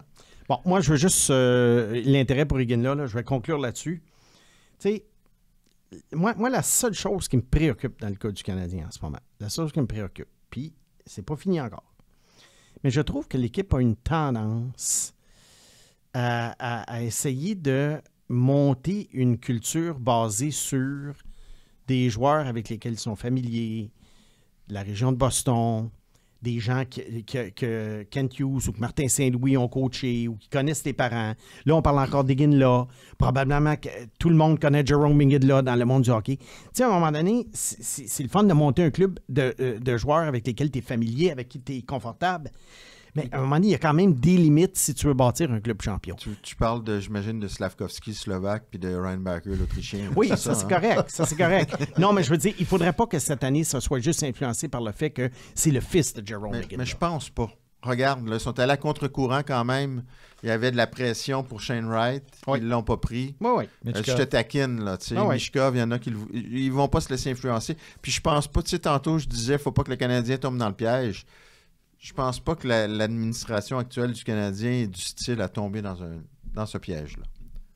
Je comprends un peu ce que tu veux dire, mais en même temps, je voulais quand même te faire remarquer qu'ils sont capables d'aller prendre des gars de l'extérieur. Mais il y a bien du Boston, là. Tu sais, les Knudsen, puis Jacob Fowler. Fin de deuxième, Fowler, troisième tour. Je le sais. Puis même signer Colin White, tu me dis, ça ne change rien. Là, non, ça, c'était juste pour regarder les gars à Laval. Mais c'est ça. Mais à un moment donné... Laval ne serait même pas dans la course s'il n'y avait pas eu Gignac pendant un bout, là. Oui, retourner. Ça, c'est vrai. Ça, c'est vrai. Tu sais, c'est Colin White rempli un moi, chandail. je dis juste, là, faire attention à ça. Okay. Mais Fowler, t'es content? Oui. Hudson, pour un choix de fin de 2, t'es content? Oui. Donc, s'ils prennent les bonnes décisions avec des gars de Boston, il n'y a pas de problème. À ce moment-là, c'est correct. Bon. Moi, j'ai toujours dit, tu as 4 enfants dans tes embauches dans ta compagnie. Si les 4, c'est plus talentueux, il n'y a pas de problème. Oui. Le problème, c'est quand c'est des cancres, puis qu'ils font baisser le cours de tes actions. On la connaît. Bon. Le podcast Processus vous est présenté par Cargarous. C'est dur de savoir si vous achetez la bonne voiture au bon prix, mais pas quand vous achetez avec Cargarous. Nous vous donnons une vaste sélection de véhicules, des évaluations et des avis impartiaux sur les concessionnaires. Faites le bon choix et commencez votre recherche dès aujourd'hui sur cargarous.ca ou téléchargez notre application mobile. Préfère, c'est grand. Que tu sois charpentier, agriculteur, plâtrier, infirmier, c'est chez Préfère que tu trouveras le plus vaste choix de vêtements, chaussures, équipements de sécurité et haute visibilité. Situé à Belleuil, sortie 109, autoroute 20 ou préfère.ca. Préfère, habiller les travailleurs d'ici. On est rendu aux questions de nos auditeurs. Et la question d'Éric est intéressante, puis je sais qu'on a parlé souvent de la KHL, du faible niveau. Mais là, Éric nous donne des noms et une production qui m'a fait quand même, je te dirais pas bondir, mais tressaillir. Reed Boucher, un joueur marginal écoute, si je peux parler de joueur de la Ligue nationale, Ouais. meilleur buteur de la Ligue avec 44 buts.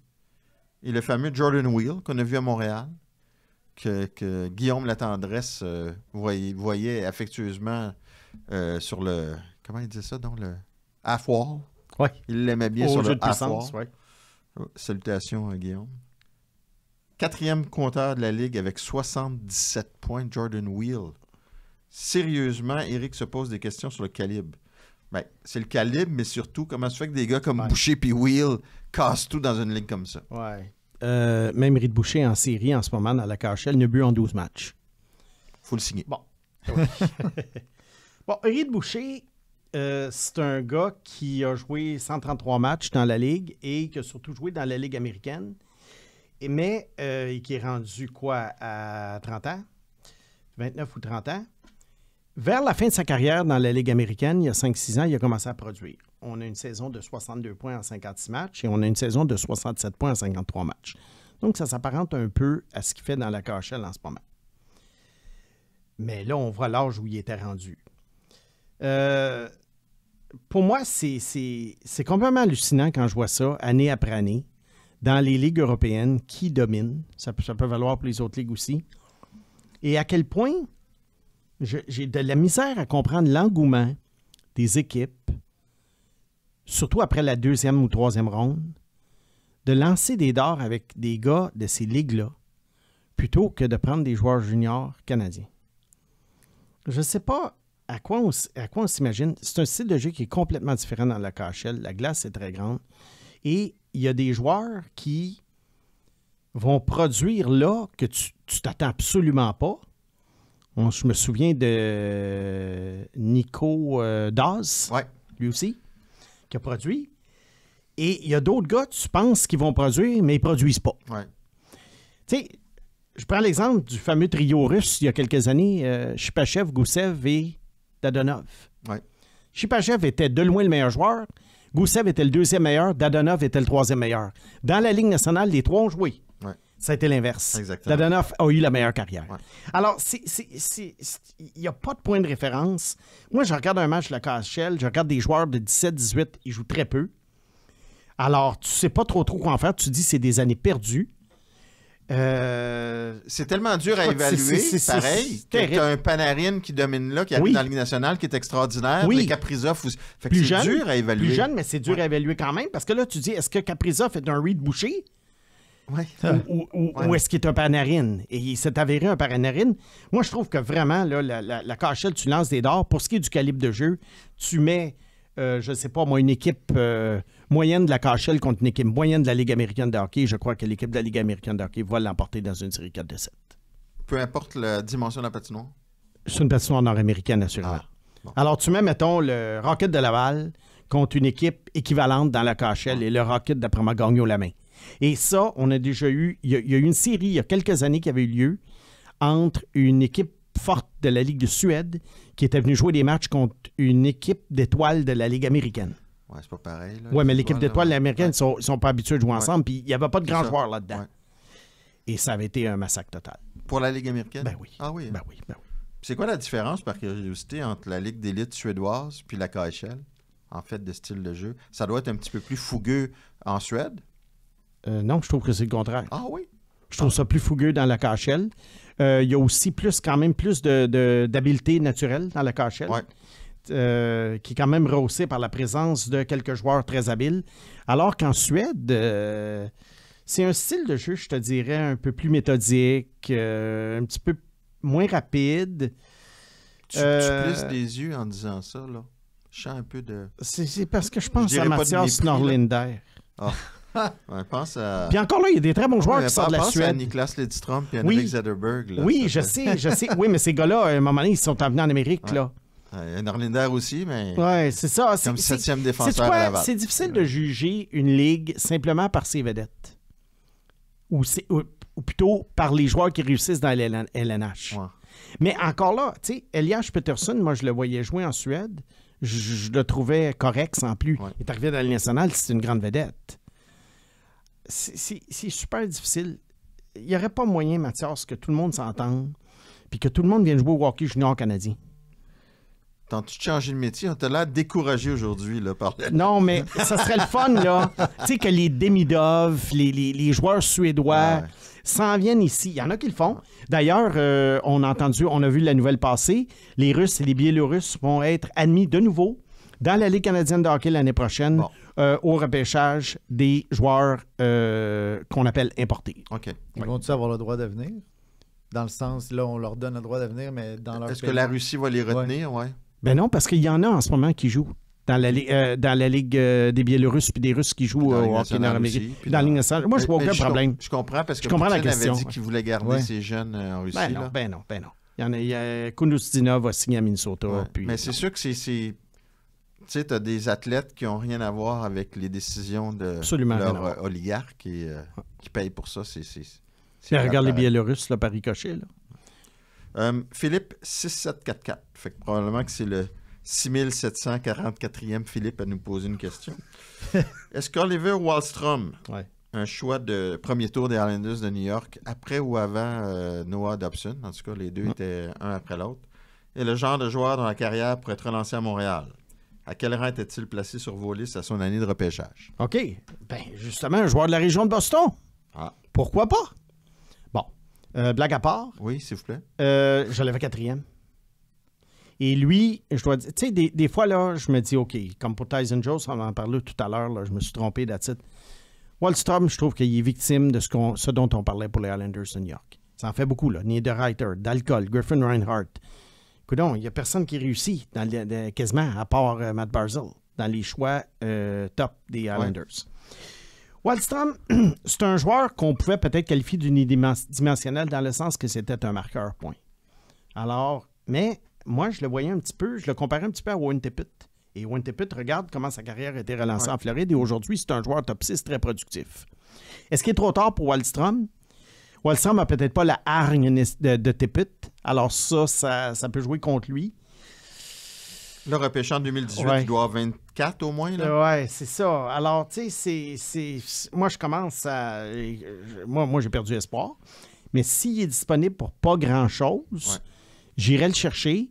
Est-ce que c'est un gars qui pourrait être un joueur de troisième trio éventuellement, faire peut-être une quinzaine de buts par année?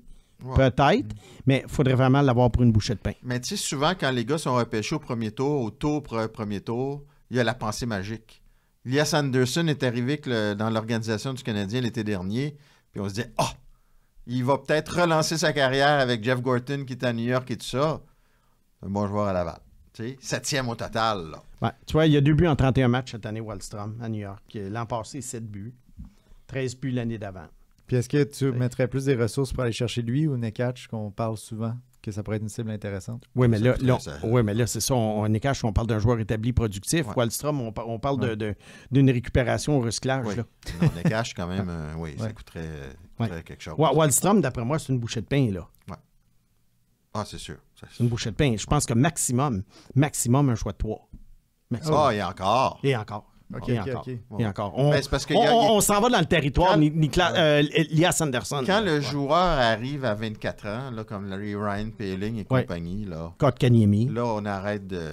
Kotkaniemi. Kotkaniemi vient de casser là, mais il a 43 points à 22 ans. Là. Mais là, de toute façon, je l'ai largué. Il est à temps. Et Louis Morissette, qui nous écoute probablement, je t'amène à souper au Milos, inquiète-toi pas. Je pense que j'avais dit 55 points... dans les 3-4 prochaines années. T'en avais bien dit. Bon. Non, okay, mais quand même. On passe à une autre question. Excuse-moi, j'ai pas le titre officiel, mais je vais animer. Non, mais je veux pas que tu te cales. non, ça va. Je veux pas que tu te cales. T'es bon, toi aussi, on se cale tous. Oui. Même lui se cale avec ses jeux de mots. Ben oui. Alexandre Beaulieu, lui, ne se cale pas. Une très bonne question. Oui. Quel joueur de l'NCAA aura le plus grand impact à court terme, donc d'ici 3 ans? Je devine la réponse, mais Ryan Leonard, Will Smith, Cutter Gauthier, Gabe Perreault. Considérant qu'ils jouent pour le même club à Boston College. Smith, Leonard, Perreault qui jouent sur le même trio depuis quelques années avec le programme américain et qui ont rejoint la même équipe universitaire. Ce n'est pas souvent qu'on voit ça. Des joueurs différents.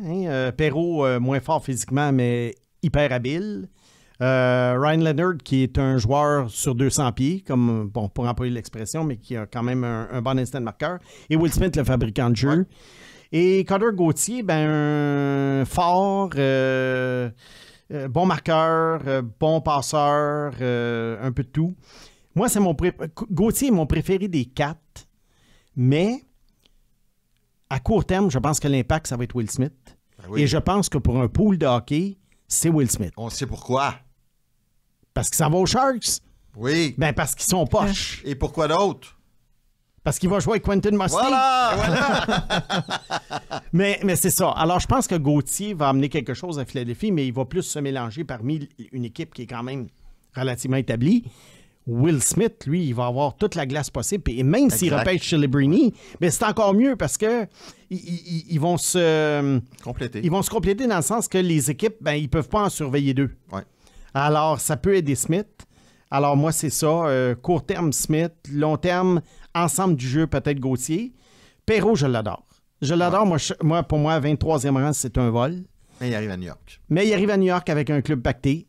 Alors, ça, c'est dommage. Lui, c'en est un. Tu sais, tu parlais de Nekash tout à l'heure, mais ça, c'est un joueur établi. Mais dans les joueurs, dans les espoirs, un espoir que je viserais, moi, si j'étais un Canadien, c'est justement Perrault. Oublie ça. Oublie ça. Ils ne donneront pas. Non. Ils ne donneront pas. À moins que le Canadien donne un espoir en retour que New York adore. Mais ça, des fois, quand tu parles, là, tu sais jamais. Tu sais jamais. Tu sais jamais. Tout d'un coup, il dit, ben nous autres, on aime bien, je ne sais pas, moi, Mailloux. Ben moi, Mailloux contre Perrault, je le fais. Ils font jamais ça, New York. Non, mais tu sais jamais, Mathias. Oublie pas, Corey Hudson, il y a une dizaine d'années, avait été échangé contre Zach Kassian. Ouais. On se dit que c'est ça. Ouais. Ben, l'idée, c'est que il y avait une des deux équipes qui voulait un tough. Ouais. Et l'autre équipe qui était prête à échanger un joueur moins tough, mais plus... c'est sûr que Pierre habile. Turgeon, c'était pas des espoirs, mais a été échangé pour Shane Corson. Tu sais jamais. C'est ça. Mais ça, c'est une autre époque, avec une autre administration, mais quand même, on se comprend. Ben écoute, on a complété nos 3 questions. Mm-hmm. Évidemment, vous aurez compris qu'il y a 3 questions par épisode. Si on ne peut pas répondre à toutes les questions. Mais on a un projet par rapport aux questions aussi. On va revenir. On va vous donner des nouvelles bientôt. Puis j'ai remarqué, il y avait beaucoup de questions sur l'éditeur Megan-là, et je pense que dans notre segment, on les a réunis dans le segment. Oui. Oui, on les a pas choisis justement parce qu'on en parle. C'est ça. Bon, le repêchage 2016, puis là, on va faire attention parce que on en a. Ben, je sais que les gens n'ont pas vu tous les épisodes, mais on a déjà parlé de. Je pense que c'est dans le premier ou deuxième épisode du tour qu'on s'était fait jouer au championnat mondial des moins de 18 ans. Oh boy. Puis ça va avoir un petit peu rapport avec ça. On va pas s'étendre pour ceux qui l'ont écouté. Mais quand même, je vais d'abord te permettre de faire une précision par rapport à un truc qu'on t'a reproché au repêchage de 2016. Et je pense que c'est important que tu le fasses.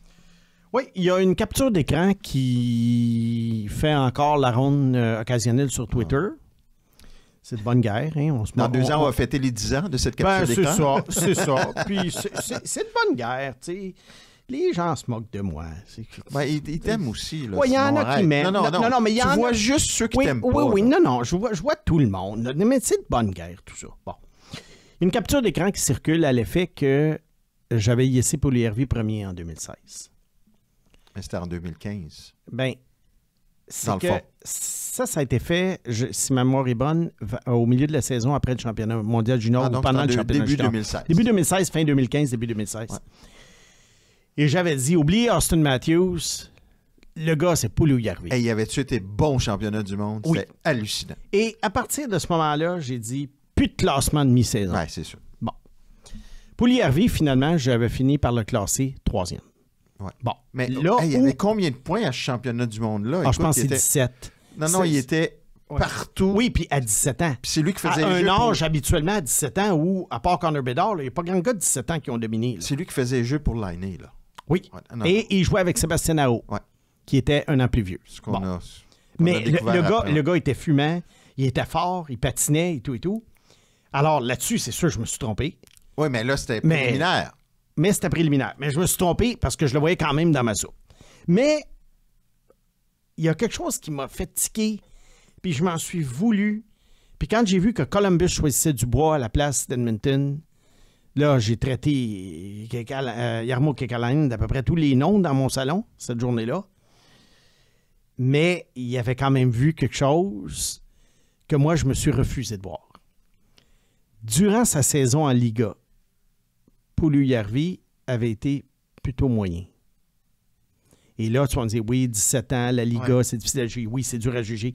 Mais il n'y avait pas le oomph que j'avais vu au championnat mondial junior. OK. Alors là, je me suis dit, ben écoute, mon échantillon compte des joueurs juniors de 19 ans par rapport à un gars qui est en Liga dans une ligue difficile, où c'est difficile de juger les joueurs, ben, je vais prendre mon échantillon de championnat junior. Et je l'ai cassé troisième. Et quand Kekalainen, un Finlandais, a décidé de bouder un Finlandais qui était parmi les meilleurs espoirs, on s'est dit, garde, il y a les bonnes informations. Drapeau rouge. Oui, il l'a bien jugé parce que Puljujarvi n'était pas un cas à problème. Non.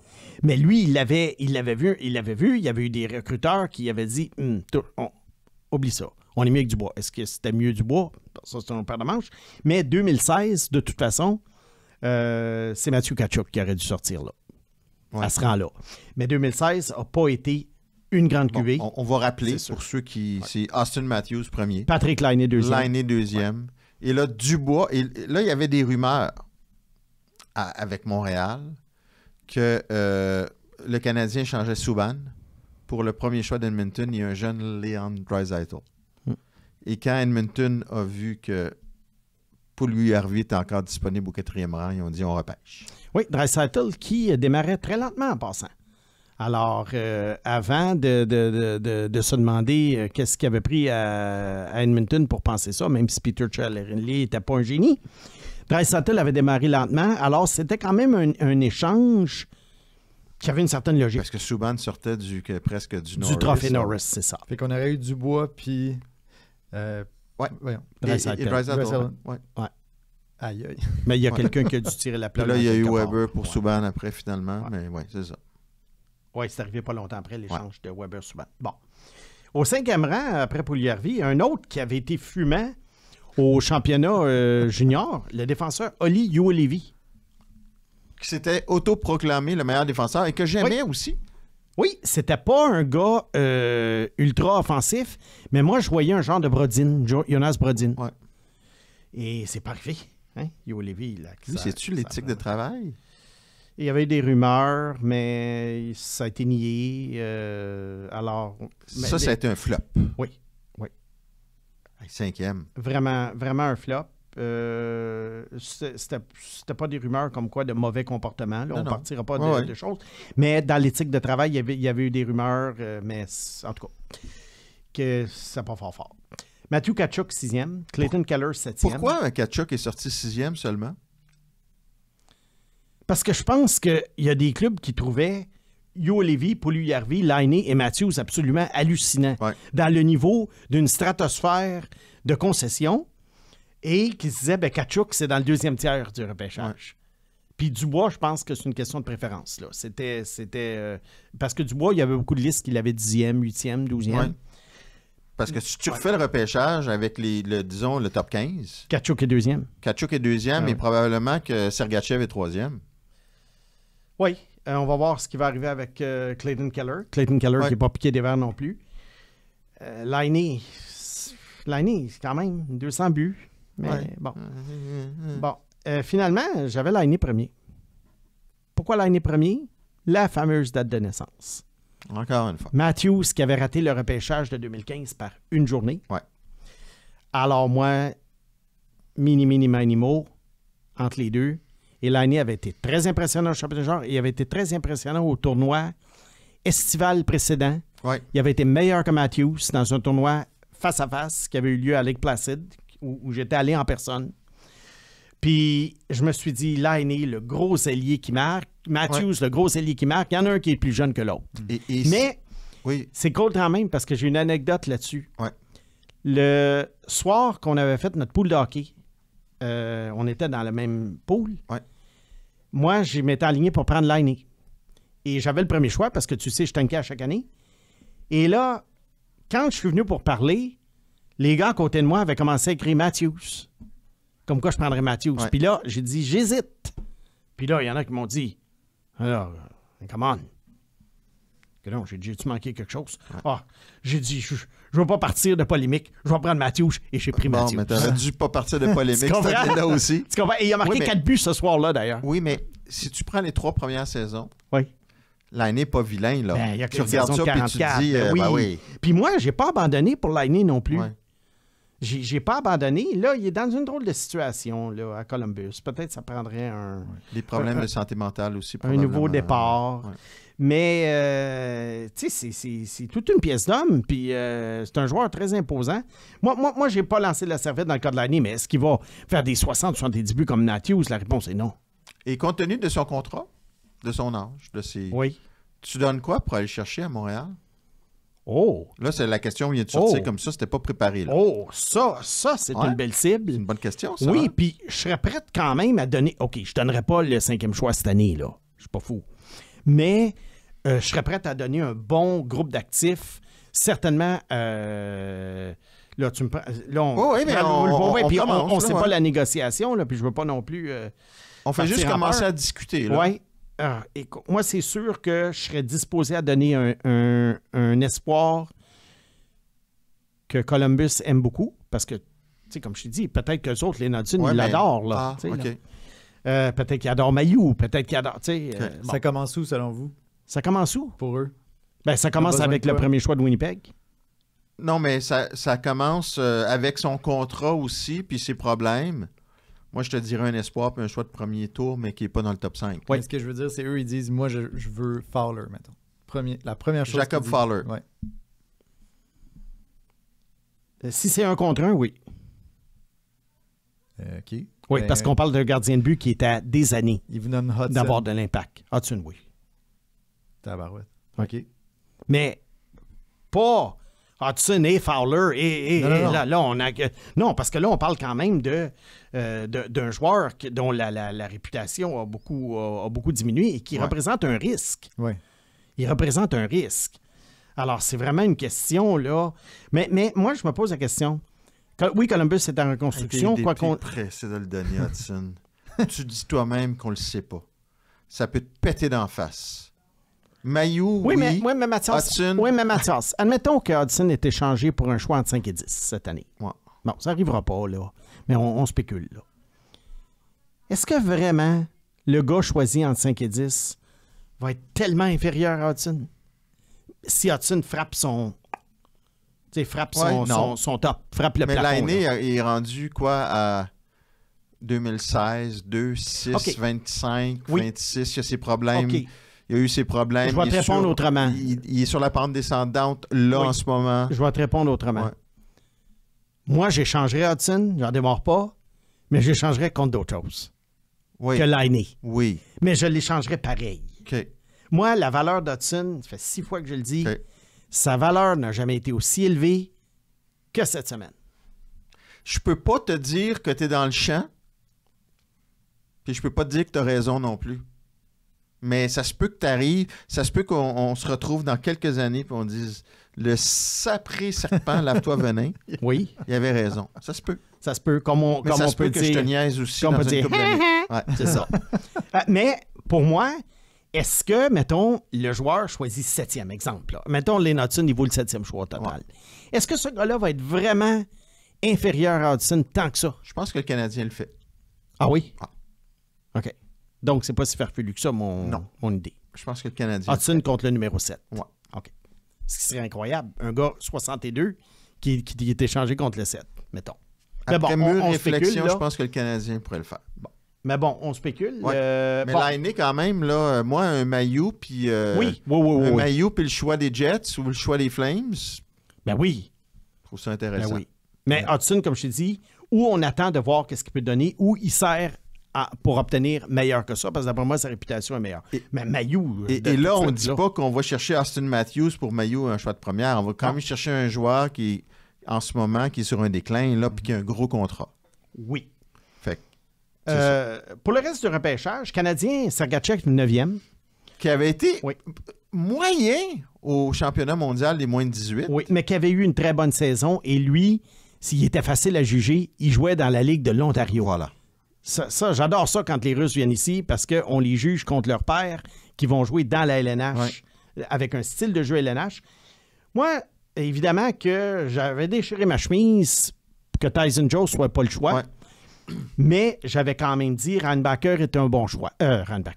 Sergachev est un bon choix. De la même façon que j'ai dit que j'aurais pris Michkov, mais j'ai dit que Reinbacher est un bon choix. Alors, j'avais dit que Sergachev était un bon choix. J'ai été extrêmement étonné de l'échange qui a été fait après. Ouais. J'étais un des seuls. Il y en a qui voyaient Jonathan Drouin comme un gars de 100 points. Sergachev était venu jouer 4 matchs à Montréal à 18 ans. 4 matchs. Évidemment, qui n'avait rien démontré. Alors, il y en a qui s'étaient servis de ces 4 matchs-là à 18 ans pour dire « Oh, il n'est pas si bon que ça, on s'en débarrasse. » Mais parlant de juger quand même, c'est ton ami qui l'a repêché. C'est un bon choix. Écoute, Trevor... Il n'a pas juste fait des mauvais coups. Trevor, c'est rare qu'il m'a accoté, là. Ouais. Mais en 2016, il m'a accoté. Bon. Parce que là, moi, j'attends tout le temps les fins d'émission. Là, c'est comme une bavette. Là. Oui. Tu tapes la bavette pendant toute l'émission. Là, elle est bien entendrie. Là, tu crains. Et Tyson Jones, je n'ai aucune excuse. C'est pas oui. Moi aussi, j'ai regardé les moins de 18. Puis à ce moment-là, j'ose croire que je suis plus expérimenté. Et je me suis laissé endormir par ce championnat-là. Ouais. Mais moi, c'est la BCHL qui m'a endormi. Ouais. Puis Tyson Jost, la seule chose que je dirais pour ma défense... Oui, mais Makar aussi... Il aurait peut-être dû rester une autre année à North Dakota. Ouais. Mais il était dominant à 18 ans à North Dakota. Makar aussi jouait junior A, puis Dieu merci, tu t'es laissé... On va en parler la semaine prochaine, d'ailleurs, où je vais pouvoir me lancer plusieurs fleurs. Va être beaucoup mieux, la semaine prochaine, là. Ouais. La semaine prochaine, je me lance des fleurs à volonté. C'est un repêchage où j'ai été absolument... Tu n'avais pas Nolan Patrick en premier, toi? Non, pas du tout. Il me semble que j'ai une capture d'écran quelque part. Ouais. Oh, jamais. Robert Thomas, 5e. Moi, je pense que Grant avait Makar premier, puis tu avais Patrick oui, je pense pas, moi. Je pense pas. Mais c'est dans son guide, d'ailleurs. Non. Mais alors, vois-tu, Joss, la seule chose, peut-être qu'il aurait dû rester un an de plus, mais j'avais sous-estimé sa vitesse d'exécution qui faisait défaut. Et là, on parle d'un joueur de 4e trio. Bon. Pour démontrer la manque de profondeur du repêchage 2016, Tyson Jones choisit 10e et 8 ans plus tard, il est quand même encore le 17e meilleur pointeur de la QV. Ouais. Alors ça, c'est une leçon, là. Arrêtez de capoter sur tous les choix de première ronde qui sortent le soir du repêchage. Ça ne sera pas tous des vedettes. Les gars choisissent 20, 21, 22, 23. Ah, là, on entend les commentateurs. Je sais, il faut qu'ils soient positifs. Je comprends tout ça. Puis ces joueurs-là ont des belles qualités. Ils sont pas là pour rien. Puis on les admire. Mais il en demeure pas moins que quand tu fais une analyse froide et méchante de tout ça, malheureusement, les 32 gars choisis en première ronde ne seront pas des vedettes. Écoute, c'est quoi? C'est 10, 15, 20% des vedettes? Oui. Au premier tour? Oui. Tu as la moitié qui vont jouer à peine dans la Ligue nationale. Tu sais, regarde, là, je regarde le repêchage 2016. On avait 17e rang Dante Fabro, joueur honnête, sans plus. 18e rang Logan Stanley. Pas là. Kiefer Bellows. Non. Non plus. 19e. Dennis Cholowski, 20e Détroit. Non plus. Julien Gauthier, 21. Non. Joueur de 4e trio, mineur. Alors, tu sais, pas de manque de respect envers Julien Gauthier, mais on parle de joueur d'impact. C'est pour ça que Gaman Rubstov, 22e Philadelphie, 4 matchs. Lui, en passant, joueur que j'aimais beaucoup. Okay. Je te dis, 2016, ça n'a pas été une bonne année pour moi. Tage Thompson, cependant, 26e. Tu vois, 26e. Alors là, il y en a qui vont sortir ça et qui vont dire « Ah, vois-tu, au 26e rang, tu peux trouver une vedette. » Oui, mais il y a Pasternak. Ben là, il est revenu un peu au... Bon. Et qu'est-ce que tu as dit, toi, après? Oui, Pasternak l'année d'avant. Là, Et pour conclure là-dessus, vois-tu, pas beaucoup de joyaux après les 2 premières rondes. Adam Fox, 3e ronde. Pourquoi Adam Fox, défenseur petit format, qui n'était pas ultra rapide? Oui. Comme les Natsun. Ouais. Ben, c'est ça. Alors, il y en a qui vont prendre cet exemple-là. Ouais. Et 6e ronde, Jesper Bratt et Brandon Eagle. Alors, c'était les seuls joyaux qui ont sorti. Fait que voyez-vous, là, 2016, là, aïe. Ça n'a vraiment pas été une cuvée des Logan Brown, des Jake Bean, Charlie McAvoy, 14e. Ah, ça a été, Jacob Chikrin, 16e, correct. Ouais. Alors, il y a eu, écoute, encore là, il y a eu quelques bons joueurs. McAvoy, ça a été, tu sais, après leur année difficile, en 2015, c'est un choix qui a transformé l'organisation des Bruins, là, à défense, là. Ça a été leur Drew Doughty, là. Facile. Oui, quand on pense que Caroline prend Jake Bean un choix avant. C'est sûr. Tu sais, ça, c'est des erreurs, mais bon. Fait que c'est ça. Alors, c'est ça ma conclusion du repêchage. 2017, beaucoup plus intéressant. Puis, pour toi et pour les gens. Et pour tout le monde, 2017, j'ai hâte d'en parler. Bon. J'avais une dernière question, les gars. Oui. Mais d'abord, Permettez-moi de vous dire que Processus est présenté par CarGurus. Trouvez la bonne voiture au bon prix grâce à notre vaste sélection d'évaluations et d'avis impartiaux sur les concessionnaires. Commencez votre recherche sur cargurus.ca. Tu sais que tout est permis, sauf les jeux de mots. Parfait. Voilà. Ma dernière question, c'était... j'arrête pas de tiquer sur le fait que Austin Matthews n'était pas admissible parce qu'il était né un jour avant la date butoir. Ouais. 1 ou 2, là. Trouvez pas que c'est pas un peu trop rigide, ça, dans le cas, justement? Il pourrait pas avoir des exceptionnels parce que, dans son cas, à lui, il a été drafté premier overall l'année suivante. Bonne question. Oui, c'est une bonne question, mais moi, je crois qu'il y a une question, là, puis là, je m'avance, là, mais je crois qu'il y a une question d'âge de la majorité là-dedans. On veut que les joueurs aient 18 ans au 15 septembre et ça coïncide avec l'ouverture des camps d'entraînement. Bon point. Alors, je crois que ça serait peut-être problématique d'avoir des joueurs qui arriveraient au camp d'entraînement à 17 ans. Alors, Austin Matthews, je crois, il est né le 16 ou le 17 septembre. Oui, c'est pas grand-chose. Tu vas me dire, oui, il y aurait peut-être moyen. Mais là, quand tu commences à faire des exceptions, ça finit où? Oui. Ça finit où? Ça finit à quelle date? Je comprends. Bonne question, bonne réponse. Voilà. Bon prix. Hey, merci. Le 12 est terminé. On s'est, excusez-nous, on s'est étendu. On sait que ça a duré un petit peu plus qu'une heure. On va essayer de faire mieux la prochaine fois. À lire les commentaires, tout le monde veut que ça soit plus court, de toute façon. Oh, c'est ça. Qu'est-ce que tu veux? On a du fun. Salut, messieurs. Simon Snake Boisvert, lave-toi venin. Bonne soirée, bonne journée. Monsieur Pag, le réalisateur, bonne journée, bonne soirée. Vous êtes salués. Merci, Mathias. You win. Processus. Avec Mathias Brunet et Simon Snake Boisvert.